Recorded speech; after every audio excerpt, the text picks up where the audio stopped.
प्रिय विद्यार्थियों, आज की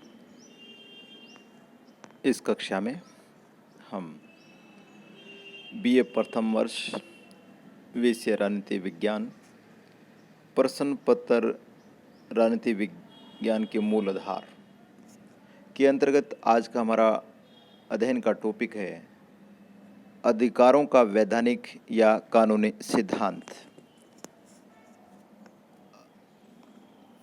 पिछली कक्षा में हमने अधिकारों के प्राकृतिक सिद्धांत के बारे में चर्चा की थी।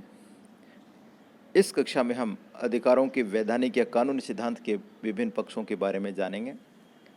अधिकारों के वैधानिक या कानूनी सिद्धांत की प्रमुख मान्यताएं क्या क्या हैं, इसके बारे में जानेंगे। अधिकारों के वैधानिक या कानूनी सिद्धांत के प्रमुख समर्थक विद्वान कौन कौन हैं, उनके बारे में जानेंगे। अधिकारों के वैधानिक सिद्धांत की कमियां या आलोचनाएं क्या क्या हो सकती हैं, उसके बारे में चर्चा करेंगे। और अधिकारों के वैधानिक या कानूनी सिद्धांत की उपयोगिता क्या है, महत्व क्या है, इसके बारे में चर्चा करने वाले हैं। तो सबसे पहले हमारा प्रथम बिंदु है अधिकारों के वैधानिक या कानूनी सिद्धांत की प्रमुख मान्यताएं क्या है। अधिकारों का वैधानिक सिद्धांत यह मानकर चलता है कि अधिकार राज्य की इच्छा और कानून के परिणाम होते हैं, यानी अधिकार राज्य की इच्छा को व्यक्त करने वाले हैं। राज्य की इच्छा से अधिकारों का जन्म होता है और कानून है वो अधिकारों को परिणाम के रूप में इंगित करते हैं। कानून के बिना अधिकारों का अस्तित्व नहीं हो सकता। एक व्यक्ति के केवल वे ही अधिकार हो सकते हैं जिन्हें राज्य कानून द्वारा मान्यता प्रदान कर दे। अधिकार कृत्रिम है, बनावटी है, इनका निर्माण राज्य ने किया है। अधिकार प्राकृतिक या स्वाभाविक नहीं हो सकते। अधिकारों का अस्तित्व राज्य की इच्छा पर और राज्य के कार्यों पर निर्भर करता है। राज्य पुराने या चले आ रहे अधिकारों को छीन सकता है और नए अधिकारों को जन्म भी दे सकता है। अधिकारों के वैधानिक या कानूनी सिद्धांत के अनुसार राज्य अधिकारों के संबंध में 3 प्रकार के कार्य करता है। पहला कार्य, राज्य अधिकारों को परिभाषित करता है कि कौन कौन से विषय अधिकारों के अंतर्गत आते हैं, नागरिकों के क्या क्या अधिकार और होंगे।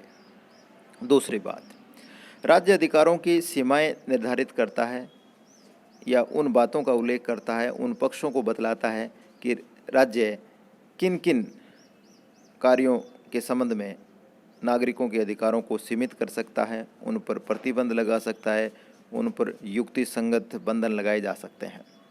तीसरा, राज्य अधिकारों के उपभोग के आश्वासन की व्यवस्था सुनिश्चित करता है कि नागरिक अधिकारों का उपभोग किस प्रकार करेंगे, उसमें बाधा आ जाएंगी तो नागरिकों को कौन से अधिकार होंगे ताकि वो न्यायपालिका के सामने अपने पक्ष रख सके।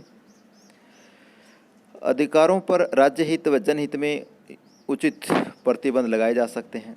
यानी अधिकारों का वैधानिक या कानूनी सिद्धांत ये मानकर चलता है कि अधिकार निरपेक्ष नहीं हो सकते, अपने आप में पूर्ण नहीं हो सकते।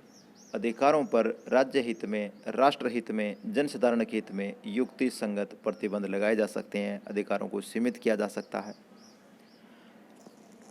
अधिकारों के वैधानिक सिद्धांत के समर्थक या प्रतिपादक विद्वान कौन कौन से हैं, वो इस प्रकार हैं।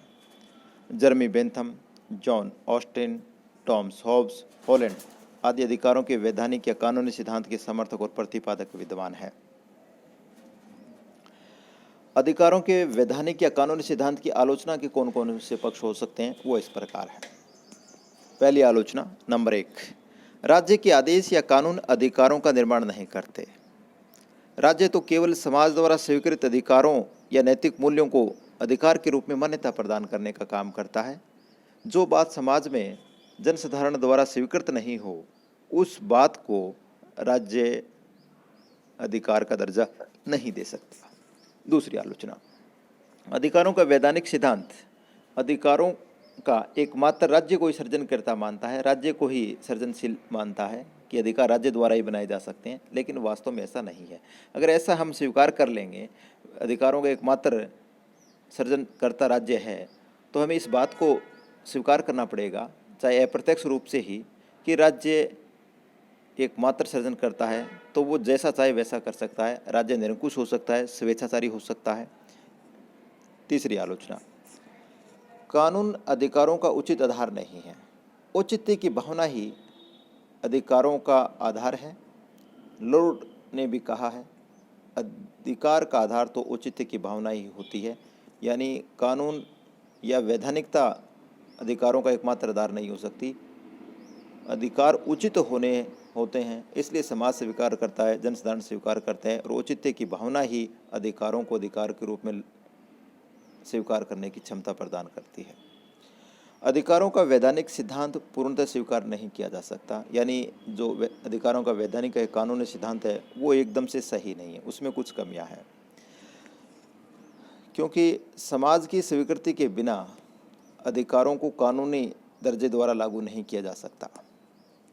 अधिकारों के वैधानिक या कानूनी सिद्धांत की उपयोगिता क्या हो सकती है, महत्व क्या हो सकता है, वो इस प्रकार है।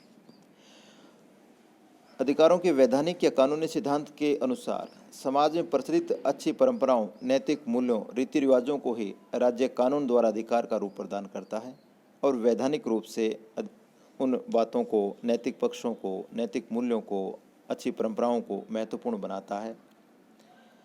समाज की मांगों को राज्य द्वारा ही अधिकारों में बदला जा सकता है। जब तक राज्य कानूनी दर्जा मांगों को प्रदान नहीं करेगा तब तक वो अधिकार नहीं बन सकती। तो आज की इस कक्षा में इतना ही। धन्यवाद।